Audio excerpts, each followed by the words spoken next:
Russia cut off natural gas to NATO members Poland and Bulgaria on Wednesday and threatened to do the same to other countries, dramatically escalating its standoff with the West over the war in Ukraine. European leaders decried the move as blackmail, a day after the US and other Western allies vowed to speed more and heavier weapons to Ukraine.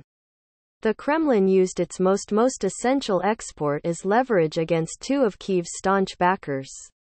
Gas prices in Europe shot up on the news. The tactic could eventually force targeted nations to ration gas and deal another blow to economies suffering from rising prices. At the same time, it could deprive Russia of badly needed income to fund its war effort.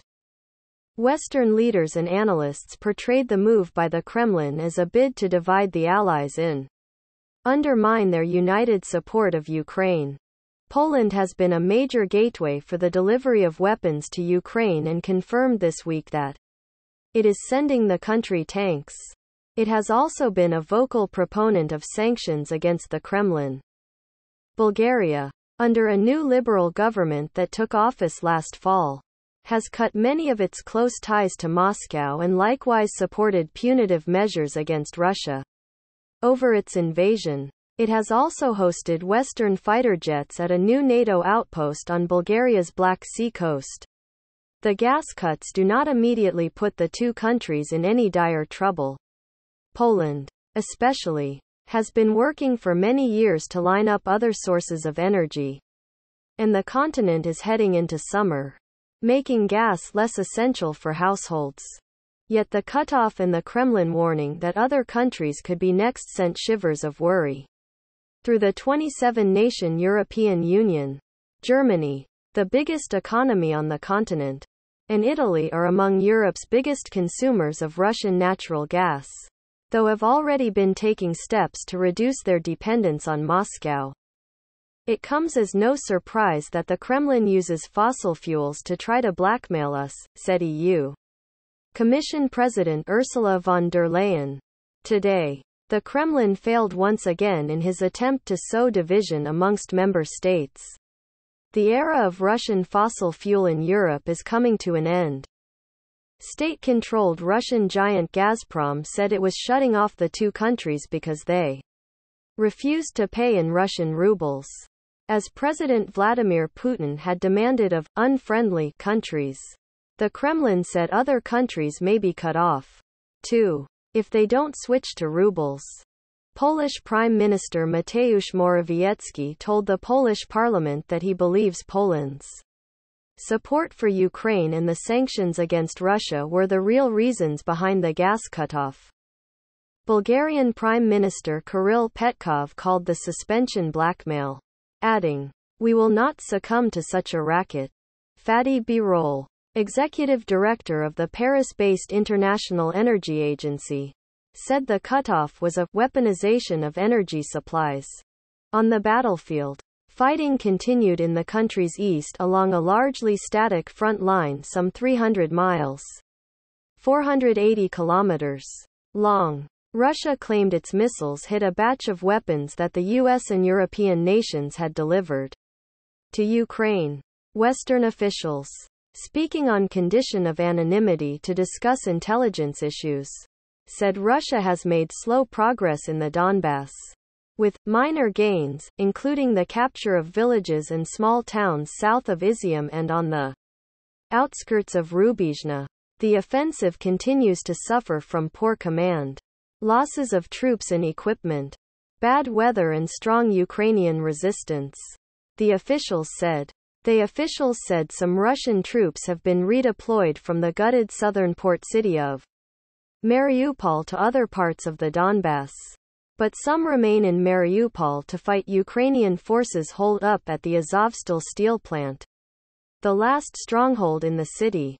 About 1,000 civilians were said to be taking shelter there, with an estimated 2,000 Ukrainian defenders.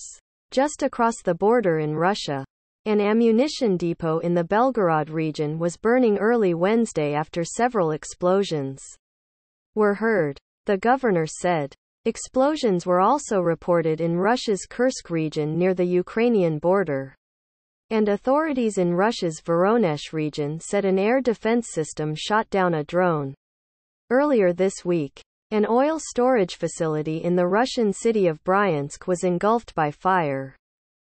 Ukrainian presidential advisor Mikhailo Podolyak hinted at the country's involvement in the fires, saying in a Telegram post that karma is a harsh thing.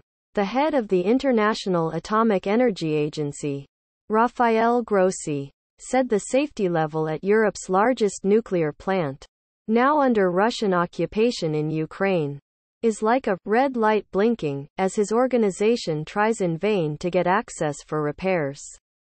Just as tensions were ratcheting up, Moscow and Washington carried out a dramatic prisoner exchange, trading a Marine veteran jailed in Moscow for a convicted Russian drug trafficker serving a long prison sentence in the U.S. With the help of Western arms, Ukrainian forces have been unexpectedly successful at bogging Russia's forces down and thwarted their attempt to take Kyiv. Moscow now says its focus is the capture of the Donbass, the mostly Russian-speaking industrial region in eastern Ukraine. A defiant Putin vowed Wednesday that Russia will achieve its military goals, telling Parliament, "All the tasks of the special military operation we are conducting in the Donbass and Ukraine, launched on Feb. 24, will be unconditionally fulfilled." Simone Tagliapietra, senior fellow at the Bruegel think tank in Brussels, said Russia's goal in cutting off the flow of gas is to divide and rule, pit European countries against one another as they cast about for energy. Poland gets around 45% of its gas from Russia but is far more dependent on coal and said it was well prepared for the cutoff. It has ample natural gas in storage and will soon benefit from 2 pipelines coming online. Analyst Emily McLean of Rystad Energy said, while Bulgaria gets over 90% of its gas from Russia, it could increase imports from Azerbaijan. And a pipeline connection to Greece is set to be completed later this year. Europe is not without its own leverage since, at current prices, it is paying some $400 million a day to Russia for gas. Money Putin would lose in case of a complete cutoff. Russia can, in theory, sell oil elsewhere, to India and China, for instance. But the pipeline network from the huge deposits in the Yamal Peninsula in northwestern Siberia to Europe does not connect with the pipelines running to China. And Russia has only limited capacity to export liquefied gas by ship.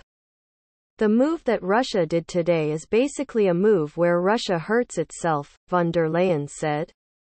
Gambrel reported from Lviv, Ukraine, and Jera reported from Warsaw, Poland. Associated Press journalists Jill Lawless in London, Yuras Karmanow in Lviv, David Keaton in Kyiv, Alexander Stashevsky at Chernobyl, Mstislav Chernov in Kharkiv, and AP staff around the world contributed to this report.